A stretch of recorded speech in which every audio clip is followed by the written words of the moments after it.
Okay, so I'm standing in front of the 6200 John Deere tractor, and it looks exactly the same as it did a few days ago, because it is exactly the way it looked a few days ago.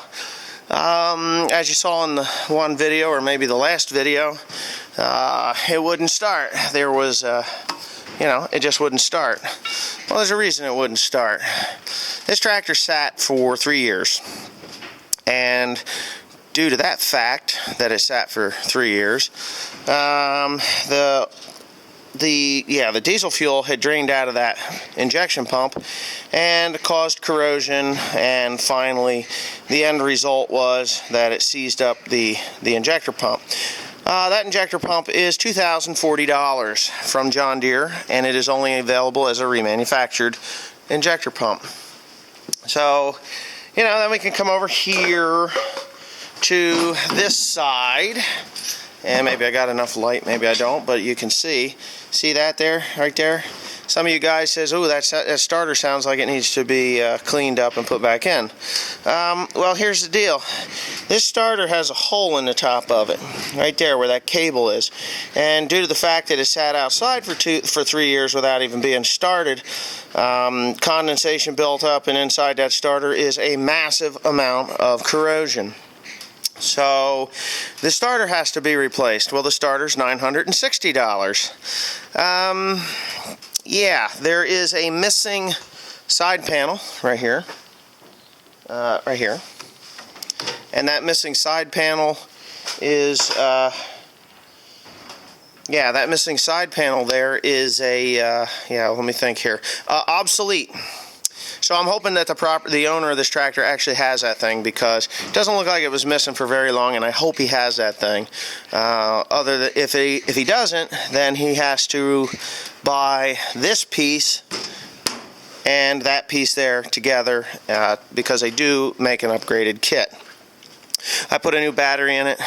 Didn't solve the starter issue. What else do I need to do?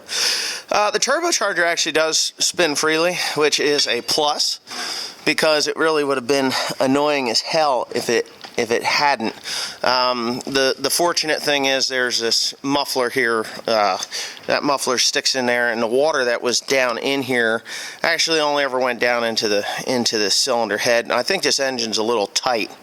But the turbocharger spins freely, so I'm not really worried about that. What they had done was put a rag in the top of the exhaust pipe. Well, the rag stuck halfway out. So when the rag's sticking halfway out, any rain that would fall on it would get wicked down into the motor and create that moisture. So when I did try to start it originally, it was a click, click, click, and the motor would only turn a little bit before the starter would kick out, the solenoid would kick out. So I have a feeling that the motor was a little bit on the stuck side. Not bad, just a little bit tight. So what I did was I took PB Blaster and I shot it down into the intake manifold on the intake side of it, and that pipe goes right on down in there. And I turned the engine over as I was shooting that PB Blaster down in there. So hopefully, I stuck about half a can down in there. That's what the smoke was that you saw when I was trying to start it on the starting fluid. It was not fuel from the injector pump, because the injector pump, I cracked lines. I cracked these lines here, this one, and all four of them, and I left them off, the nuts off, and I spun the tractor over, and lo and behold, I got nothing.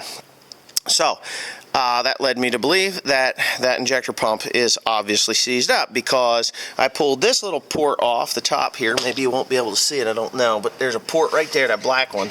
I pulled that off while I had the pump running, because it is an in-tank pump. And fuel came out of there okay, and there was fuel here under the screen, which the screen was clean and clear. I didn't see any corrosion in here, but up in here I'm sure it's pretty foobarred.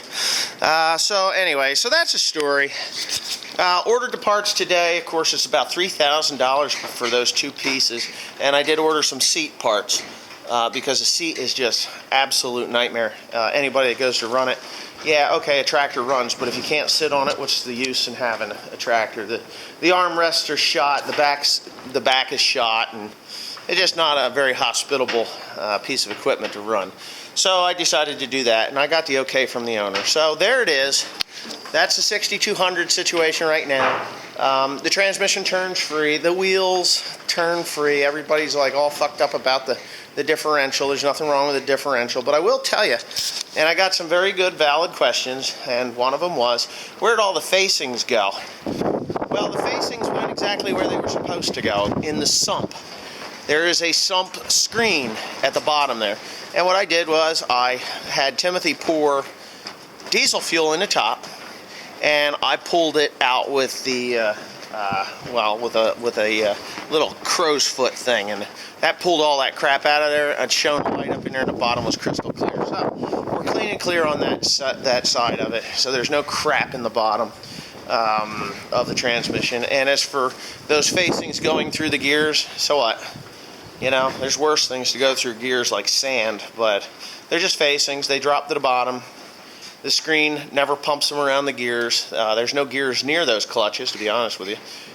Maybe the one range, the high range is. But anyways, thanks for watching. Hope you're enjoying this 6200 video. And hopefully by next week, that thing is out of here and I'm driving it around the farm running my tests. Because everything else honestly works just fine with it. Plus, it's pissing me off that it's still here. So anyway, yeah, thanks for watching. Please comment, rate, and subscribe. Don't forget to check out OneLonelyFarmer.com for hats, shirts, things like that. T-shirt season's coming, so don't be behind on that one. Summer's coming, and it's a hot one. It's going to be a hot one. We had lightning before the grass turned green, so it's going to be hot and dry. Thanks again.